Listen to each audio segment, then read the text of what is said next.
के तपाईँले Nepal टेलिकमको सिमबाट unlimited data चलाउन चाहनुहुन्छ? यदि त्यसो हो भने आज म तपाईँहरूलाई नेपाल टेलिकमले कस्तो कस्तो प्याकेजहरू ल्याएको छ र त्यसलाई कसरी एक्टिभेट गर्ने भन्ने तरिका बताउन गइरहेको छु। यदि तपाईँ पनि यस विषयमा जान्न चाहनुहुन्छ भने आजको यो भिडियोलाई हेर्दै गर्नुहोला। अब लागौँ मोबाइलतर्फ र जानौँ नेपाल टेलिकमको सिममा कसरी अनलिमिटेड प्याकेजहरू लिने त। त्यसको लागि तपाईँ आफ्नो मोबाइलको किप्याडमा जानुहोला। किप्याडमा गइसकेपछि तपाईँले यहाँ डायल गर्नुपर्ने हुन्छ *1415। त्यसपछि तपाईँले ह्याज डायल गर्न सक्नुहुनेछ। त्यसपछि तपाईँले यहाँ विभिन्न प्याकेजहरू देख्न सक्नुहुनेछ। त्यसमध्ये तपाईँले 8 नम्बरमा रहेको अनलिमिटेड अन्तर्गत जानुभयो भने तपाईँले अनलिमिटेड प्याकेजहरू देख्न सक्नुहुनेछ। यस अन्तर्गत तपाईँले यहाँ रहेको छ जम्मा जम्मी 7 वटा प्याकेजहरू रहेका छन्। 1 नम्बरमा रहेको छ भोइस प्लस डेटा। तपाईँले 25 रुपियाँमा 1 घन्टाको लागि डेटा र भोइस प्रयोग गर्न सक्नुहुनेछ।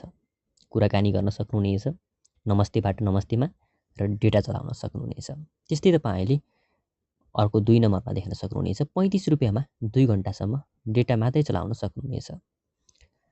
त्यस्तै 3 नम्बरमा 1 MBPSको स्पिडमा 1 दिनभरि तपाईँले डेटा चलाउन सक्नुहुनेछ मात्र 49 रुपियाँमा।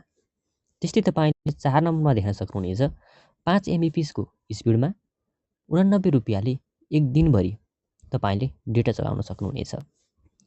त्यस्तै रहेको छ 5 नम्बरमा 5 MBPSको स्पिडमा 979 रुपियाँमा 30 दिनसम्म अनलिमिटेड डेटा चलाउन सक्नुहुनेछ। त्यस्तै 6 नम्बरमा रहेको छ 5 MBPSको स्पिडमा र थप तपाईँले 50 मिनट नमस्तेबाट नमस्तेमा कुराकानी गर्न सक्नुहुनेछ। त्यो पनि प्रत्येक दिन रहेको छ र यो चाहिँ 179 रुपियाँमा तपाईँले 7 दिनसम्म प्रयोग गर्न सक्नुहुनेछ। 7 दिनको लागि 50 मिनट तपाईँले प्रत्येक दिन कुराकानी गर्न सक्नुभयो र डेटा चलाउन सक्नुभयो 5 MBPSको स्पिडमा। त्यस्तै 7 नम्बरमा रहेको छ तपाईँले नमस्तेबाट नमस्तेमा कुराकानी गर्न सक्नुहुनेछ मात्र 30 रुपियाँमा 1 दिनको लागि। यो पनि भोइस प्याक रहेको छ।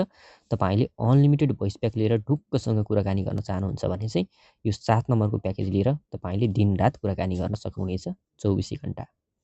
यसरी तपाईँले नेपाल टेलिकमले दिएको अनलिमिटेड प्याकेजको प्रयोग गरेर ढुक्कसँग डेटा तथा भोइस प्याकबाट कुराकानी गर्न सक्नुहुनेछ। यही थियो आजको जानकारी। तपाईँलाई कस्तो लाग्यो कृपया कमेन्ट गर्नुहोला। च्यानललाई सब्सक्राइब गर्नुभएको छैन भने सब्सक्राइब गर्नुहोला। भिडियो मन परेमा लाइक र सेयर गरिदिनु। अर्को नयाँ भिडियो लिएर उपस्थित हुनेछु। त्यतिन्जेलसम्मको लागि म गोविन्द नेउपाने बिदा हुन्छु। हवस् त, नमस्कार।